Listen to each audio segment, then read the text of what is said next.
Betapa rapuhnya hidup ini.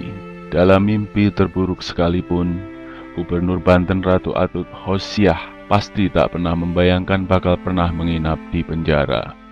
Soal kekuasaan, pengaruh Atut ditopang dinasti politiknya yang tersebar di seluruh Banten. Gaya hidup jangan ditanya, soal rumah ada di mana-mana. Maka penjara tentulah tidak akan masuk dalam daftar mimpi sang ratu. Drama terbaliknya keindahan hidup Atut bermula ketika Ketua Mahkamah Konstitusi Akil Muchtar ditangkap KPK. Berikutnya adik Atut ditangkap, istri sang adik serta staf terdekatnya diperiksa KPK.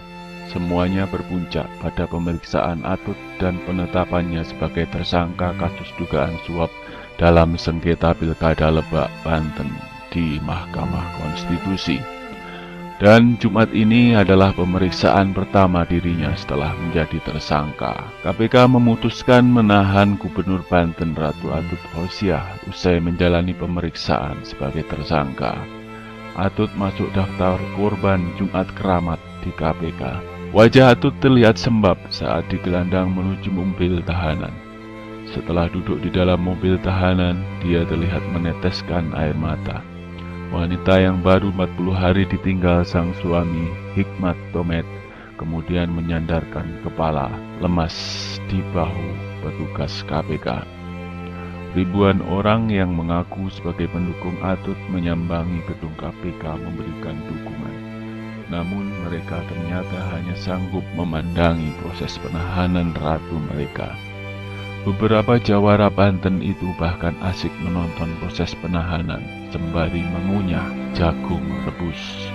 Lalu bagaimana kondisi ruangan Ratu Atut di dalam tahanan? Ratu Atut ditempatkan di blok C13, tepatnya dikurung di paviliun Cendana, kamar Mapenaling. Adapun kapasitas rutan tersebut hanya 10 orang. Ruangan Ratu Atut hanyalah seluas 4 kali 6 meter. Bisa dibayangkan bagaimana sumpeknya di ruangan itu yang disesaki 16 orang. Fasilitas yang ada di rutan itu juga sama sekali tidak mewah. Hanya ada satu tempat tidur dan satu toilet. Jangan harap ada pendingin udara ataupun televisi di ruangan itu.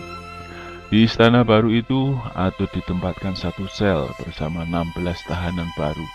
Mereka adalah tahanan yang terlibat kasus pidana umum, seperti pencurian dan penipuan. Atut kini tanpa teman dan pelayan di sebuah ruang kecil nan sunyi. Potret buram pembangunan Banten. Kekayaan dinasti Ratu Atut Khosyah yang menjadi gubernur Banten selama 2 periode ternyata berbanding terbalik dengan kondisi rakyatnya.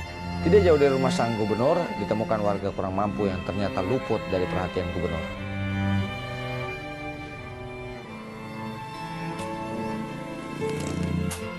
Rumah sederhana milik pasangan suami istri Sodik Nurjanah ini berada di pinggir Jalan Raya Bayangkara, Cipocok, Kota Serang. Lokasinya tak jauh dari kediaman pribadi Gubernur Banten Ratu Atut Khosyah. Di dalam rumah terbaring satu dari 3 anak mereka yang menderita sakit sejak beberapa hari lalu. Sang ibu, Nurjanah, tahu betul putranya seharusnya sudah dibawa ke dokter karena sakitnya tak kunjung sembuh. Meski harus menjaga sang anak yang terbaring sakit, Nurjanah tetap membuka warung yang menyediakan sayur mayur. Ia tidak punya pilihan, karena warung sayurlah uang membiayai kehidupan keluarga ibu 3 anak ini.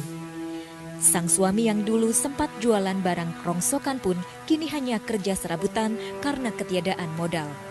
Kondisi keluarga ini jelas bertolak belakang dengan kemewahan tetangganya Ratu Atut Khosyah.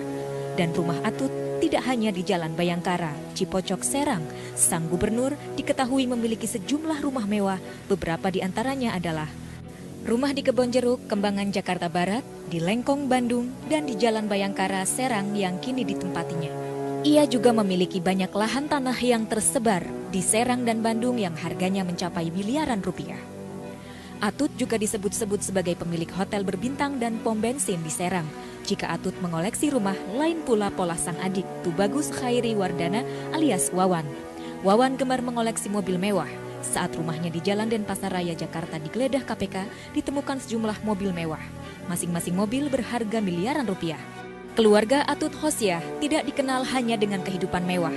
Mereka juga menempati posisi strategis di pemerintahan. Kemiskinan memang persoalan utama di provinsi ini. Berdasarkan data statistik, jumlah warga miskin di Banten per Maret 2013 tercatat 626.243 orang. Sementara jumlah pengangguran lebih dari 10%. Kondisi ini tentu ironis dikaitkan dengan pendapatan asli daerah yang mencapai 5 triliun rupiah.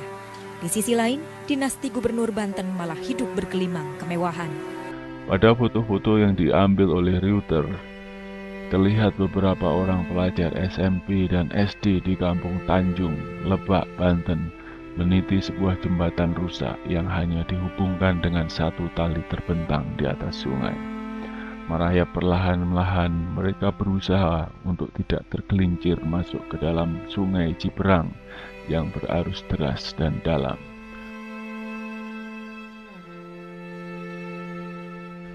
Mengapa kekuasaan tidak dipakai demi kebaikan? Mengapa kekuasaan tidak dipakai demi kebaikan?